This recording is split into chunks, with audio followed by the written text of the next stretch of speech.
karena Partai Gerindra mendapatkan 4 kursi, Ya. tentu membutuhkan koalisi. Siap. Tentunya Partai Gerindra dengan 4 kursi ini pasti mau dong kadernya maju sebagai TTU 1. Ya. Ketika ada koalisi yang Koalisi, datang ya. menawarkan untuk Gerindra. berkoalisi dengan Gerindra, tetapi koalisi ini maunya Gerindra yang 02 gitu. iya. Gitu ya. Saya pikir ini menarik juga, Bu. Ya. Selamat datang di channel UF Official dalam program podcast Inspirasi Politik. Dalam program podcast kali ini, kita telah kehadiran seorang bintang tamu yang inspiratif dan energik. Selamat datang Kak Christo Haki. Salam hormat, Bung Waldus. Kak Christo Haki ini adalah Sekretaris Partai Gerindra di periode 2019-2024. Kita mengundang Kak Christo untuk menceritakan sedikit tentang progres kemenangan Partai Gerindra, baik itu dalam pemilihan legislatif di tingkat daerah, provinsi, dan tingkat pusat. Tentunya juga kita akan menyinggung sedikit tentang kemenangan Pilpres, pasangan calon presiden Prabowo Gibran. Kita juga akan membahas tentang isu yang saat ini bergulir masif di tengah masyarakat berkaitan dengan pilkada. Oh ya. Kita juga akan membahas tentang topik-topik menarik berkaitan dengan melonjaknya suara Partai Gerindra di pemilu tahun 2024. Kira-kira metode kampanye apa yang digunakan? Nah, di segmen awal kita membuka diskusi ini dengan Kak Christo, boleh memperkenalkan diri. Silahkan. Ya, oke, baik. Terima kasih, Bung Waldus. Selamat sore. Baik, saya memperkenalkan diri. Saya Christoforus Haki. Umur saya 39 tahun. Saat ini saya menjabat sebagai Sekretaris Partai Gerindra 2019-2024. Saya juga menamatkan diri kalau dari SD, saya SD-nya di kampung, di Mobesi. Kemudian saya melanjutkan SMP-nya di Santo Yosef Kupang, SMP Santo Yosef Kupang, kemudian SMA Seminari Santo Rafael Opoi. Mau jadi calon imam waktu itu, tapi ketika saya tamat seminari, saya melanjutkan pendidikan saya di Undana. Di Fakultas Kesehatan Masyarakat.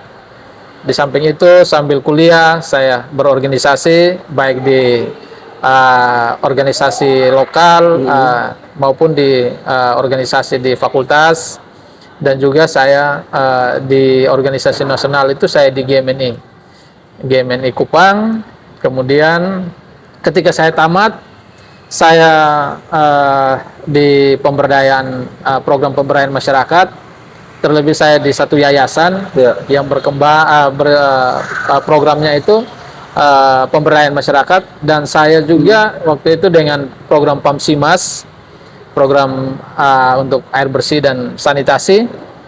Setelah dari PAMSIMAS, saya melanjutkan lagi program di Plan Internasional, di NGO Internasional Plan.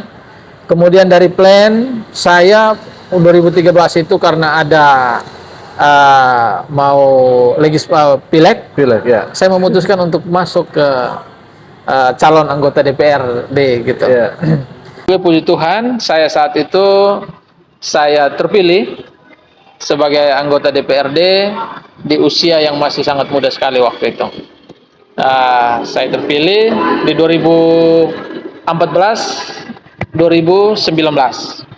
Kemudian di 2019 saya mendapat dukungan suara yang banyak, tetapi saya tidak akumulasi suara partai, saya tidak masuk. Ya, dari situ saya aktivitas sebagai seorang petani, sebagai seorang petani milenial yang bagaimana saya sudah berkeluarga saat ini, mempunyai seorang istri, dikaruniai seorang anak, seorang anak laki-laki. Mungkin itu perkenalan singkat saya, Bung Waldus. Oke, menarik sekali kalau kita lihat dari pendidikannya, tidak ada kaitannya dengan dunia politik.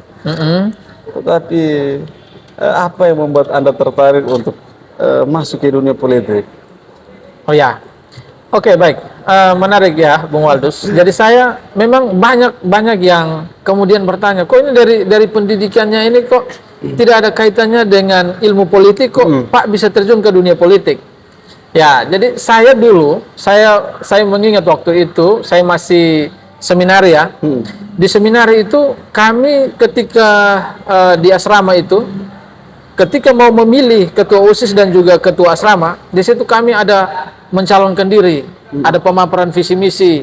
Ya. Di asrama itu kalau menjadi ketua umum ada pos-posnya, jadi ada pos di situ ada bidang yang menangani PU di situ. Ya. Pekerjaan umum, ada yang menangani peternakan, ada peternakan babi di belakang, ada yang menangani taman itu berkaitan dengan bunga dan lain sebagainya, penataan taman itu.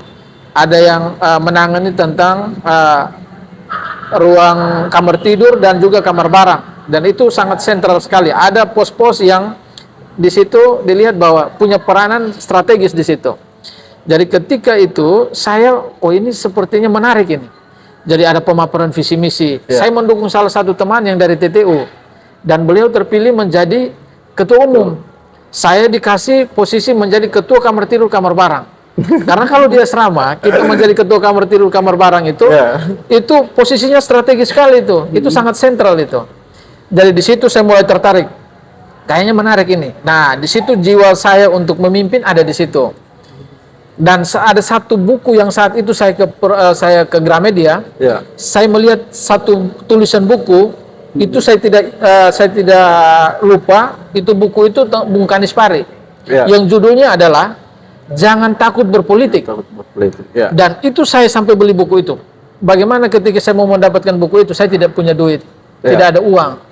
Saya mengumpulkan uang itu sekitar tabungan saya pas untuk membeli buku itu, saya pergi ke Gramedia dan saya membeli buku itu.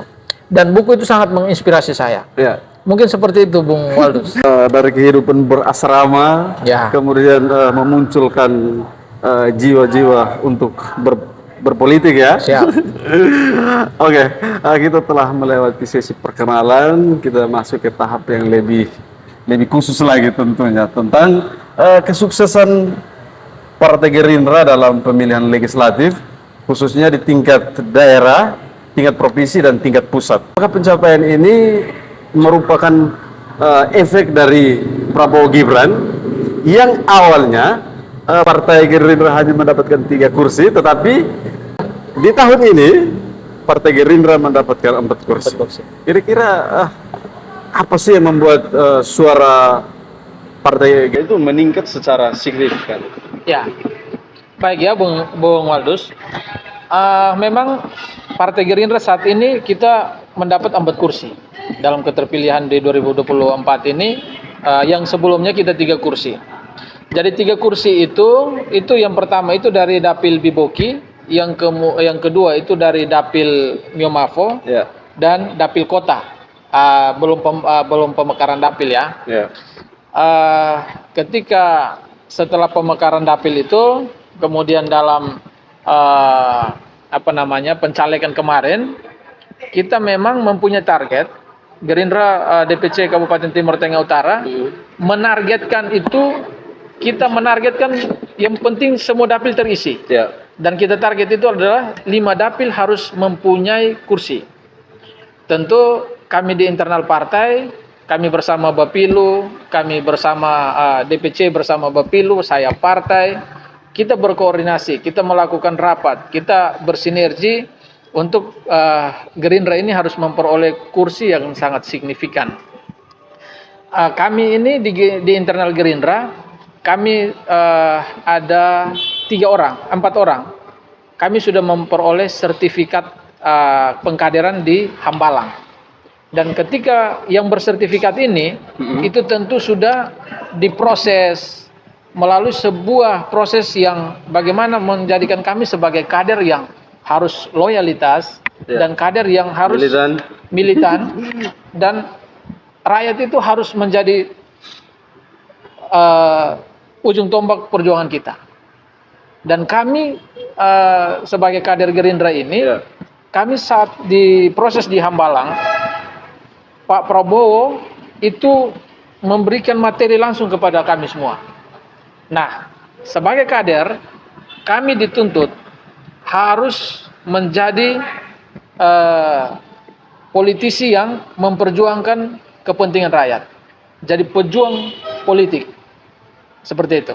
Sehingga kami kader yang sudah mau bersertifikat ini, kami dituntut harus bisa mengembalikan kursi Gerindra di TTO. Karena waktu itu Dapil Insana kehilangan kursi. Kenapa kami kehilangan kursi? Karena kami ketika itu saya sebagai incumbent, ada yang sudah mendaftar, setelah mendaftar mengundurkan diri, tidak mau bertarung lagi. Jadi komposisi kita berkurang. Jadi waktu itu komposisi kita 7 berkurang menjadi 5, hanya 5 yang bertarung. Dan pertarungan itu saya sebagai kader saya tidak mundur. Dan akhirnya kita di akumulasi suara partai kita kalah. Kita hanya 3 kursi waktu itu. Nah, itu yang menjadi motivasi bagi saya. Kursi ini harus direbut kembali. Dan itu di dapil saya. Luar biasa. Dapil saya. Dan saya sudah punya komitmen, kursi ini harus diperjuangkan kembali. Sejak saya tidak terpilih menjadi anggota DPRD itu, saya kembali ke dapil. Oh, dapil. Saya aktivitasnya adalah dengan masyarakat kita bertani. Kita bertani, kita beternak. Tentu saya mengajak mereka itu untuk bertani dengan konsep adalah bagaimana bertani ini untuk menjadi bisnis. Bukan bertani hanya sekedar untuk makan 1 hari 3 kali dan bertani untuk setahun bisa tersedianya makan minum itu. Tapi saya mengajak mereka konsep pertanian itu bagaimana kita bisa bertani dengan pola teknologi untuk menghasilkan yang lebih banyak dan itu bisa menjadi sumber pendapatan lebih sehingga bisa menumbuhkan pendapatan di dalam keluarga petani itu sendiri. Dan puji Tuhan, kami berhasil. Ada beberapa kelompok yang saya dampingi itu, kami mengelola lahan 5 hektar, kami menanam jagung, kami juga mengundang pemerintah hadir, kami mengundang dari Kadin juga hadir, semua elemen kita undang. Supaya apa? Supaya pemerintah tahu bahwa kita yang tidak mempunyai budget tertentu untuk mendorong pertanian, tetapi kita bisa mampu menggerakkan petani. Dan kelompok-kelompok ternak, saya kumpulkan mereka, saya undang BRI, di situ kami melakukan MOU. Bagaimana BRI mendukung mereka dengan modal. Dan potensi yang ada itu kita dorong supaya peternakan itu bisa, usaha ternak itu bisa berhasil. Dan semua itu berjalan baik. Sehingga sampai saat ini kalau orang bertanya, Pak Kristo kenapa suaranya begitu 2019 adalah 1246, di 2024 saya suaranya 1275. Dia meningkat dari 1246 menjadi 1275. Kok Pak Kristo bisa mampu menjaga basis ya? Pemilihan. Ya, kita tahu bahwa pemilihan 2024 ini sangat barbar. Kenapa saya bilang sangat barbar? Seperti ada transaksional gitu. Ada duit, ada suara. Tapi itu tidak berlaku bagi saya, Bung Waldus. Tidak berlaku bagi Luar biasa. Ya. Saya kemarin itu saya cukup percaya diri bahwa apa yang saya sudah tanam, pasti saya akan panen. Apa yang kau tanam, pasti kau tuai. Kalau engkau menanam jagung, engkau pasti menuai jagung juga. Tapi dalam benak saya itu, saya tanam 1 butir jagung, dia akan menghasilkan 1 pular. Dan saya menanam 1 kebaikan, akan menghasilkan banyak orang yang melihat saya bahwa orang ini sangat ikatan emosional sangat baik. Kebaikan itu tidak sia-sia kalau kita berbuat baik. Jadi seperti itu. Kami Gerindra bersama teman-teman yang lain di dapil, ada dapil Biboki incumbent, dapil Miomavo incumbent, dapil kota, dapil 1 bukan incumbent, dapil 2 incumbent di dapil 2. Kami memperoleh kursi itu di dapil kota, dapil 1, kemudian dapil 3 di Insana, kemudian dapil 4 itu di Biboki, dan dapil 5 di Miomavo. Kami kehilangan kursi di dapil 2. Dan dapil 2 itu ada incumbent. Kami cukup menyesalkan juga karena ada incumbent di Dapil 2, Ya. tetapi tidak ditopang suara oleh teman-teman yang lain. Kalau mau dibilang kami Dapil 2 kalah strategi, tidak juga. Karena kami punya sebuah keyakinan, Dapil 2 itu kami tidak hilang kursi. Karena di Dapil 2 Mio Mafo itu, incumbent ada bertarung di situ. Kemudian di situ, kami percaya diri bahwa kami akan dapat suara signifikan, karena di situ ketua DPC kami, Ya. yang adalah Bapak Wakil Bupati, kampungnya beliau ada di situ. Kami punya keyakinan bahwa kami dapat kursi di situ. Tetapi keyakinan kami itu terbalik. Hasil akhirnya, kami tidak memperoleh kursi di situ. Tentu ini menjadi evaluasi bagi DPC. Ya. Menjadi evaluasi bagi kami, untuk ke depan kami harus merebut kembali kursi yang hilang itu. Dapil 2. Di Dapil 2. Dan sebagai sekretaris partai, tentu ini saya merasa bahwa harus ke depan harus bisa rebut kursi di Dapil 2. Harus 5 kursi. Saya menargetkan ke depan harus kembalikan kursi itu. Siap. Kalau memang bisa lebih dari itu, puji Tuhan. Tetapi intinya adalah mengembalikan kursi di Dapil yang hilang. Seperti waktu 2019 Dapil Insana, Ya. target saya adalah kembalikan kursi itu. Ya. Dan kita komposisikan orang-orang yang kemudian siap untuk fight. Dan memang harus diakui bahwa pertarungan 2024 kemarin ini, itu adalah kerja keras teman-teman di Dapil masing-masing. Itu tidak dipungkiri.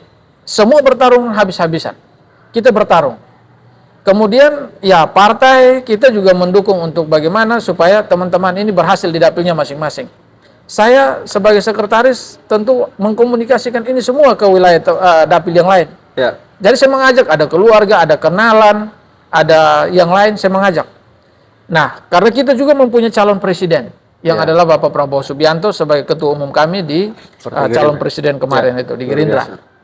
Kami mempunyai komitmen bahwa Prabowo Subianto harus menang di TTO. Tentu kami punya kebanggaan karena banyak partai yang berkoalisi. Ada partai Golkar, kemudian ada partai PAN, ada partai PSI. Nah, ini membuat kami bahwa ini kekuatan energinya tambah kuat ini. Sebagai kader, kita tidak boleh lengah.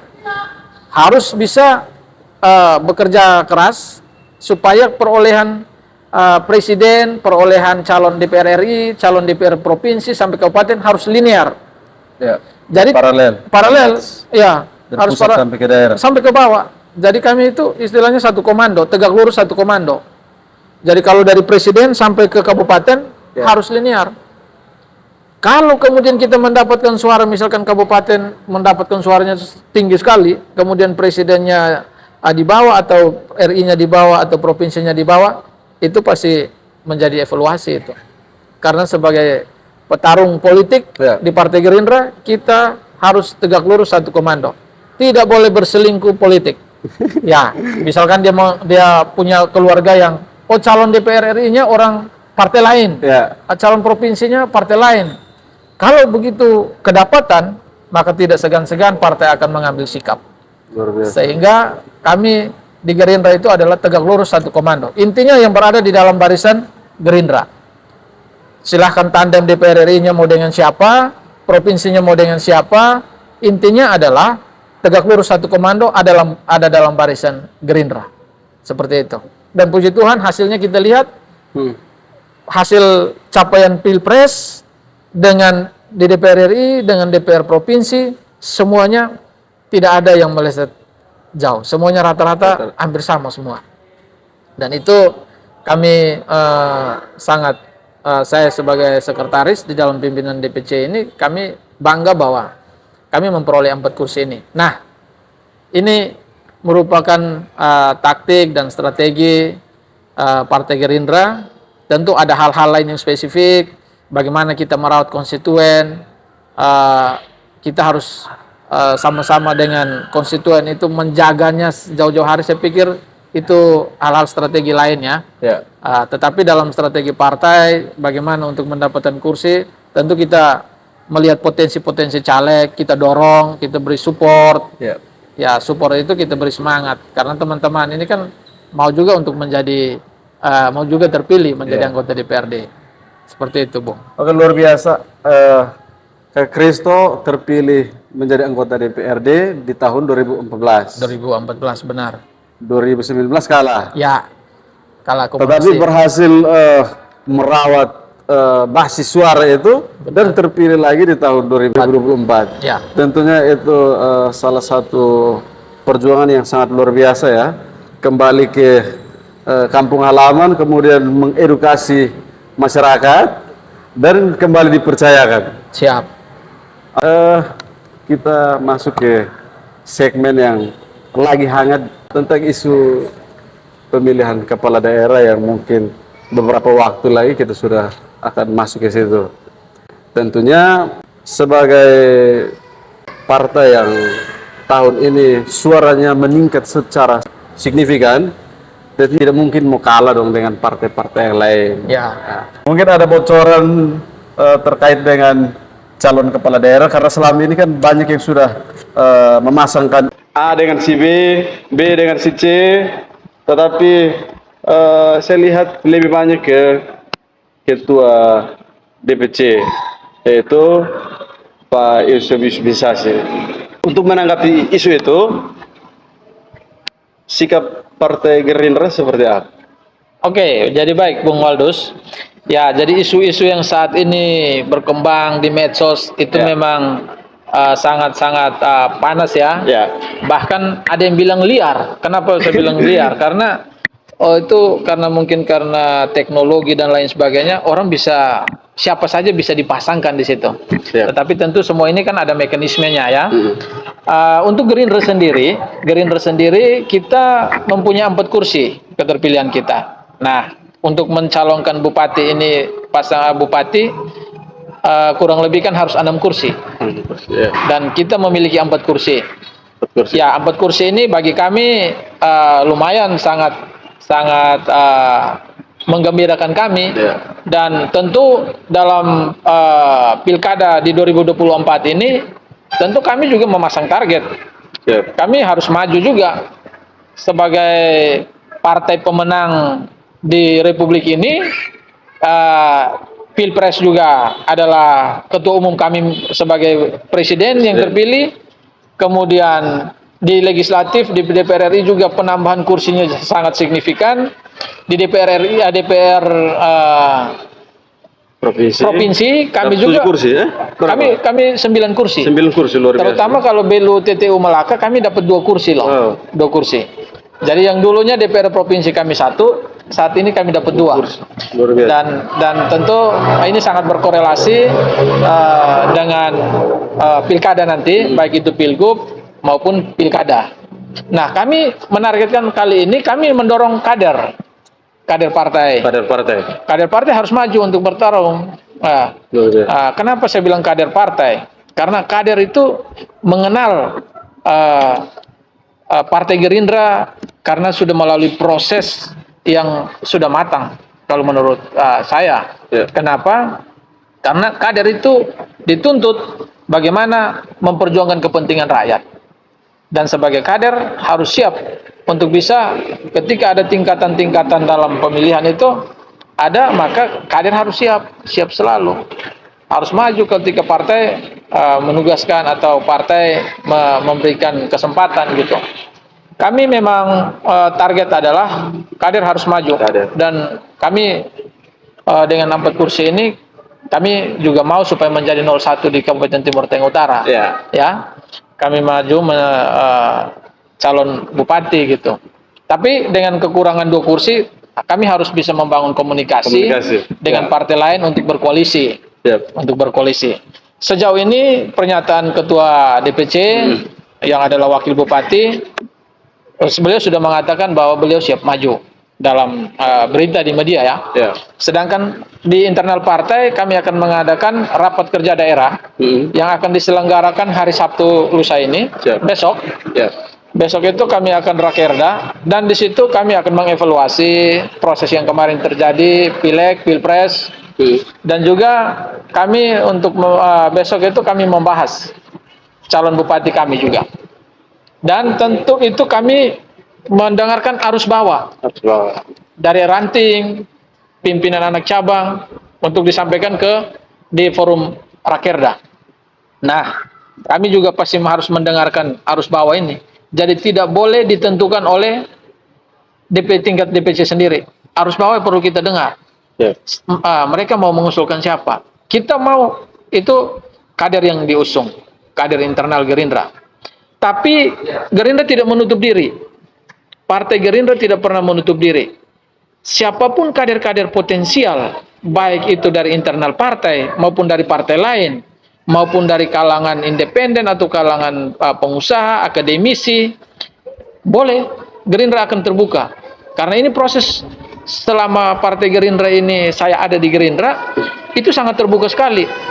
Kita membuka diri terhadap kalangan-kalangan dari luar yang potensial, yang diterima oleh rakyat, yang punya kemampuan, baik sumber daya, ya politik ini kan kita mau bilang juga bukan hanya sumber daya manusia, Ya. bukan soal nilai, bukan soal baik saja, kata baik saja tidak cukup, Bung. Ya. Harus ada isi tas juga. Nah, Betul. ya kita harus lihat.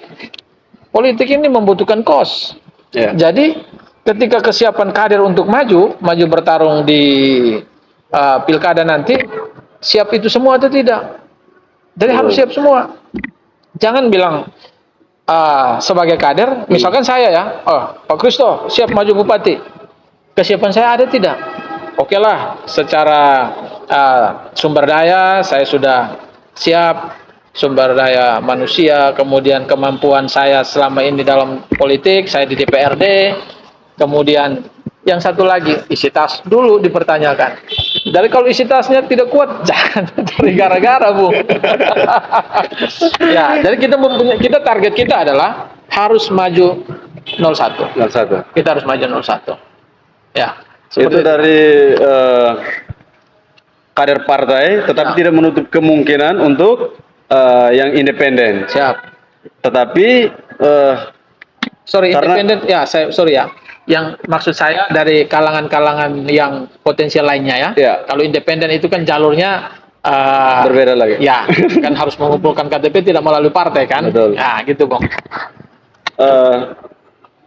Karena Partai Gerindra mendapatkan 4 kursi, Ya. tentu membutuhkan koalisi. Siap. Sedikit bocoran, Pak Sekretaris.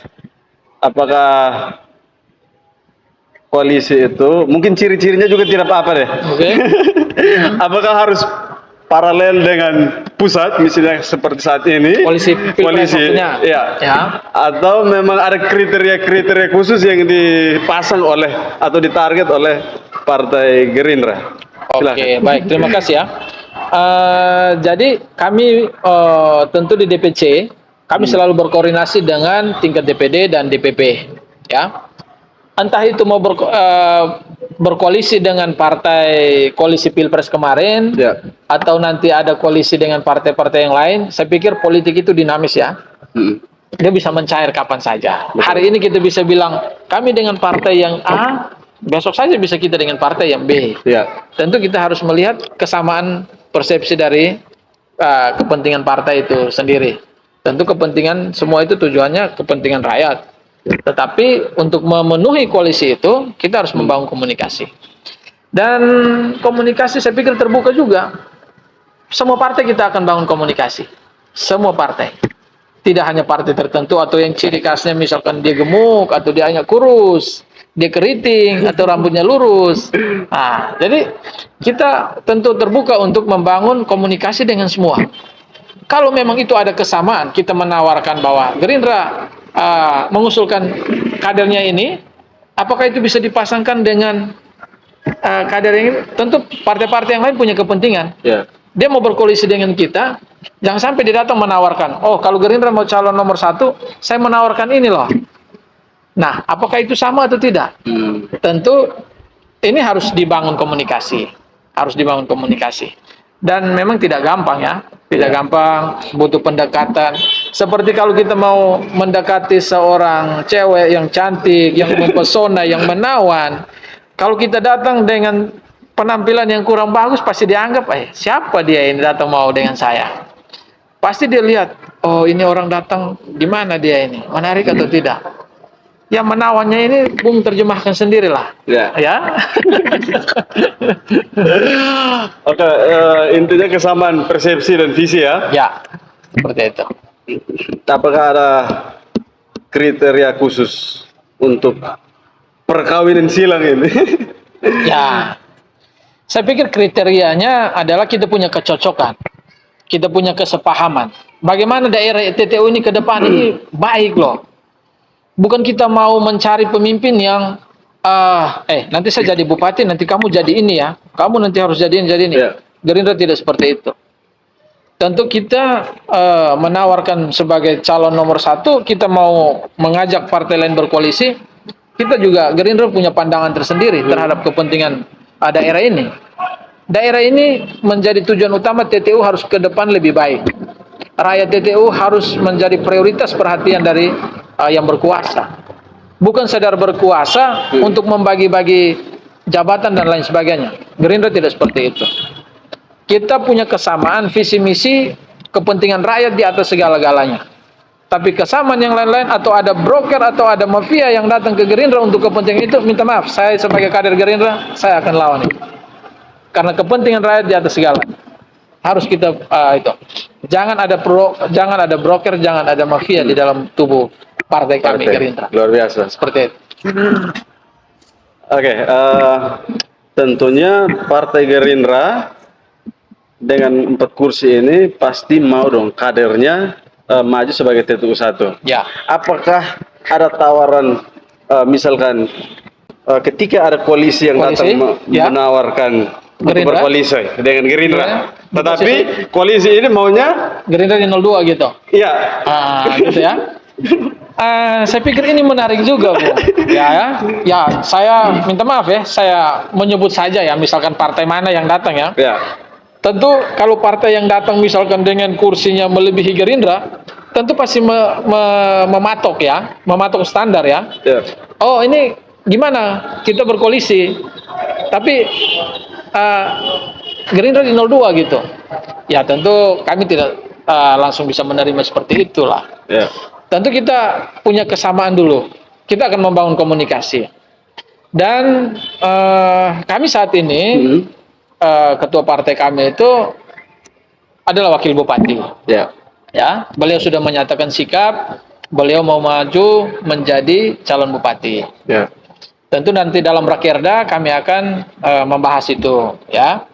Tapi kami juga mau membangun komunikasi dengan partai-partai lain untuk bisa berkoalisi gitu. Tetapi yang tadi saya kembali, Gerindra tidak tertutup. Tidak tertutup ya. Gerindra terbuka untuk bisa membangun kesepahaman bersama dengan tokoh-tokoh potensial yang mempunyai kemampuan bagaimana mau memimpin daerah yang ke depan. Kita terbuka. Kita terbuka, Bung. Kita terbuka. Dari partai mana mau datang membangun komunikasi dengan Gerindra, silahkan. Mari kita saling komunikasi secara baik, secara elegan. Tidak ada yang membuat eksklusif di Gerindra bahwa kita mematok standar begini, lantas kita tidak bisa membuka diri terhadap yang lain. Tidak. Kita menjadi partai nasionalis, partai yang besar. Kita juga harus mempunyai etika politik etika komunikasi politik yang terbuka, gitu loh, Bang. Oke, luar biasa, menarik sekali podcast kita kali ini. Memang narasumber ini memang bukan kaleng-kaleng. Oke, di penghujung acara mungkin ada hal-hal lain yang mau disampaikan berkaitan dengan apalah, silahkan. Baik, oke, Bung Waldus. Terima kasih ya sudah memberi ruang dan waktu untuk bisa kita berdiskusi tentang perolehan hasil proses kemarin, kemudian kita melihat lagi peluang-peluang yang akan datang terutama pilkada ini. Atas nama Partai Gerindra, Dewan Pimpinan Cabang Kabupaten Timur Tengah Utara, kami mengucapkan terima kasih kepada seluruh masyarakat Indonesia, terlebih masyarakat Kabupaten Timur Tengah Utara yang telah mendukung, telah memilih calon presiden Bapak Prabowo Subianto Gibran Raka Buming Raka yang saat ini terpilih menjadi presiden dan wakil presiden. Ya. Kami juga berterima kasih atas support dukungan masyarakat bagi pemilihan legislatif, baik itu DPR RI, DPR Provinsi, dan DPR Kabupaten. Keberhasilan ini bukan keberhasilan Partai Gerindra semata, tetapi ini adalah keberhasilan rakyat Indonesia, rakyat NTT, rakyat Timur Tengah Utara. Tentu keberhasilan ini kita tetap menjalin komunikasi, kita tetap membangun kerjasama untuk menuntaskan tugas-tugas kita di masyarakat. Jadi kepercayaan masyarakat yang sudah diberikan kepada Partai Gerindra ini akan kita kawal bersama. Kita akan membangun komunikasi, kita bekerja sama terus, tidak hilang karena sudah terpilih dan kemudian 5 tahun lagi baru datang. Kita tidak ada prinsip seperti itu. Kita tetap bekerja sama untuk membawa TTU menuju kepada TTU yang lebih baik, TTU yang lebih maju. Ya, kalau saya memakai istilah Bapak Prabowo Subianto, menuju Indonesia emas, maka Kabupaten Timur Tengah Utara juga harus menuju masa emas. Seperti itu, Bung Waldes. Oke, luar biasa. Closing statement yang cukup menarik untuk Kak Kristo dan DPC Gerindra. Saya mengucapkan terima kasih karena sudah mengindahkan undangan kami. Semoga sukses. Siap, terima kasih Bung Waldes, sehat selalu dan sukses. Amin.